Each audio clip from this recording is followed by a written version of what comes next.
அன்னைக்கு ஒத்துழைப்புக்கு வந்த additional superintendent Pugazhvendhan பேர் நான் அவர்கிட்டயே சொல்லி காட்டினேன். இதே மாதிரி நான் இன்றைக்கு 2:20க்கு நான் விமானத்தில் சிங்கப்பூருக்கு மருத்துவத்துக்கு போகிறதாக நான் டிக்கெட் எடுத்திருக்கிறேன். இப்போ நீங்கள் சோதனைக்கு வந்திருக்கிறீங்க. இன்றைக்கி சோதனை முடித்த உடனே நான் நாளைக்காவது நான் டிக்கெட் மாற்றணும் அப்படின்னு சொல்லி முடித்த உடனே அன்றைக்கு இரவு அவங்க முடிச்சுட்டு போனோடனே இதே பத்திரிகை நண்பர்களை பார்த்து இந்த சோதனை சம்மந்தப்பட்டது நான் பேசினேன். மாலையில் 25ஆம் தேதி போட டிக்கெட்டை மறுபடியும் மாற்றி 26ஆம் தேதி அதே இண்டிகோவில் மறுநாள் காலையில் நான் டிக்கெட் போட்டிருக்கிறேன். அதுக்கு பின்னால் இதே விமான நிலையத்தில் தான் நான் 26ஆம் தேதி நான் இங்கிருந்து சிங்கப்பூர் மருத்துவத்திற்கு போனேன். மருத்துவத்துக்கு போன பொழுது அங்கே என்னுடைய மருத்துவ பரிசோதனை எல்லாம் ஆரம்பிக்கப்பட்டது. இல்லை, எனக்கு பல ப்ராப்ளங்கள் இருக்குது. Allergy problem, neuro problem, heart problem. இந்த 3 ப்ராப்ளத்துக்கு தான் அங்கே போகணும் நான் முடிவெடுத்து நான் போனேன். அங்கிருந்து அலர்ஜி ப்ராப்ளம்னா நாம் உண்ணுகிற உணவுப் பொருள்கள்லாம் எதெல்லாம் உடம்புல சேரும், ஏன் அதனால அலர்ஜி ஆகுது அப்படின்னு ஒரு முறை ஊசி போட்டால் 3 நாள் அப்சர்வ் பண்ணணுன்றாங்க. நான் அதை மாதிரி 3 முறை நான் ஊசி போட்டிருக்கிறேன். அதே 9 நாள் எடுத்துக்கிச்சு. ரெண்டாவது, அதே ஹார்ட் டாக்டர் நம்முடைய மருத்துவத்தை பொறுத்தளவுக்கு 29/6 அன்றைய தினம் இந்த நியூரோ ப்ராப்ளம் இருக்குது, நரம்பு. அந்த நியூரோ ப்ராப்ளத்திற்காக நரம்பியல் டாக்டர் லீ கிம் பென் அப்படின்ற மருத்துவர் அன்னைக்கு ஆலோசனை பண்ணி அன்றைய தினம் டெஸ்ட்லாம் எடுத்து அவருடைய மருத்துவ ஆலோசனையை நான் பெற்றிருக்கிறேன். அடுத்து 30/6/26 வயிறு சம்பந்தப்பட்ட பிரச்சனை எனக்கு, அதை பற்றி பார்க்கணும் அப்படின்னு முடிவு பண்ணி பீட்டர் யங் கெங் அப்படின்றவர் 30ஆம் தேதி அவரை நான் பார்த்துருக்கிறேன். அன்றைய தினமே இந்த அலர்ஜி டாக்டர் ஒவ்வாமை செங் எங் குவாங் அந்த டாக்டரை அவரை பார்த்துருக்கிறேன்.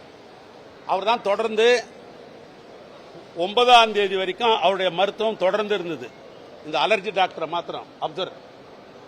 அதே நேரத்தில் 3ஆம் தேதி இதய மருத்துவர் நான் சொன்ன டாக்டர் ஜெயராம லிங்கமநாயக்கர் அவருடைய பார்வையில் தான், அவர் தான் சீஃப் டாக்டர். அவருடைய ரெஃபரன்ஸில் தான் ஒரு டாக்டரை நான் பார்த்துருக்கிறேன். அதுக்குரிய எல்லா டாக்டருடைய சம்மரி என் கையில் இருக்குது.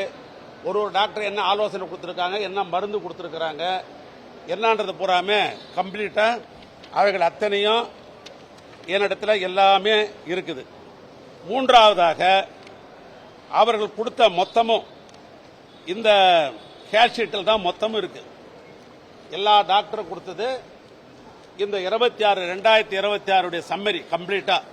நான் எந்தெந்த டாக்டரை பார்த்தேன் என்ன அப்படின்ற மொத்த சம்மரியும் இசிஜியில் இருந்து வயிறு ஹார்ட் சம்பந்தப்பட்ட அந்த உங்களுக்கு எல்லா சம்பந்தப்பட்டதும் 26 எடுத்தது மொத்தமும் எல்லா டாக்டருடைய கன்சல்டிங்கு அவங்களுடைய சம்மரி.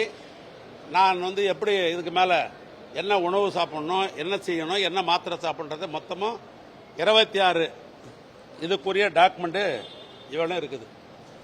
இன்றைய சூழ்நிலையில் 3ஆம் தேதி வர சொல்லி ஒரு சம்மன் எங்கள் வீட்டில் ஒட்டினதாக எனக்கு தகவல் சொன்னாங்க.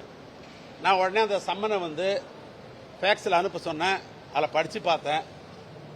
நீங்கள் 3ஆம் தேதி வரணும் அப்படின்னு அந்த சம்மன் இருந்தது. நான் உடனே அந்த சம்மனுக்கு மரியாதை கொடுத்து அங்கேயே உடனே ஒரு கடிதம் எழுதி நான் 3ஆம் தேதி அந்த சம்மனை பொறுத்தளவுக்கு நான் இப்படி தான் எழுதியிருக்கிறேன். அப்படியே படிச்சிடுறேன்.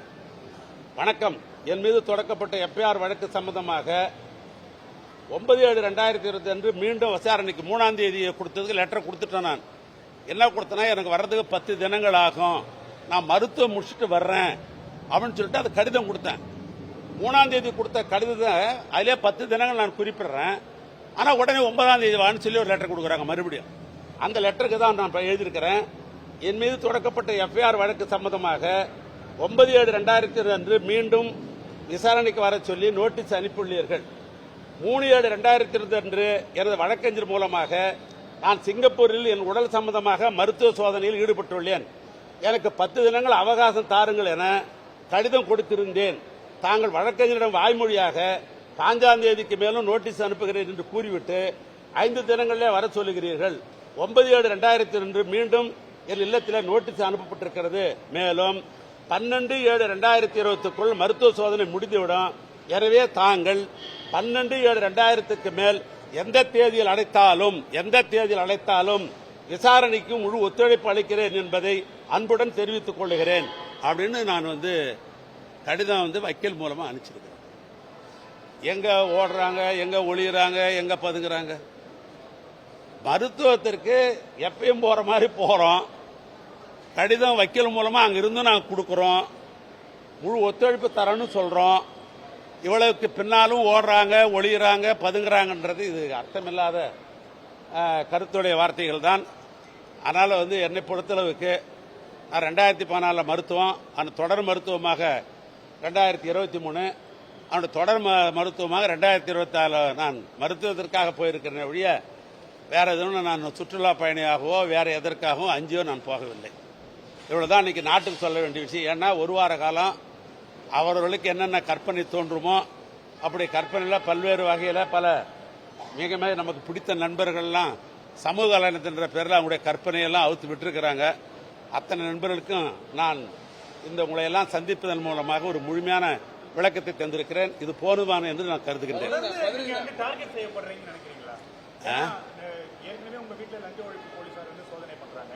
முதலமைச்சரும் 2 அமைச்சர்கள் தான் குறிப்பிட்டு பேசுறாரு. கரூர்ல உள்ள செந்தில் பாலாஜி குறிப்பிட்டு பேசுறாரு, இன்னொன்னு உங்களை குறிப்பிட்டு பேசுறாரு.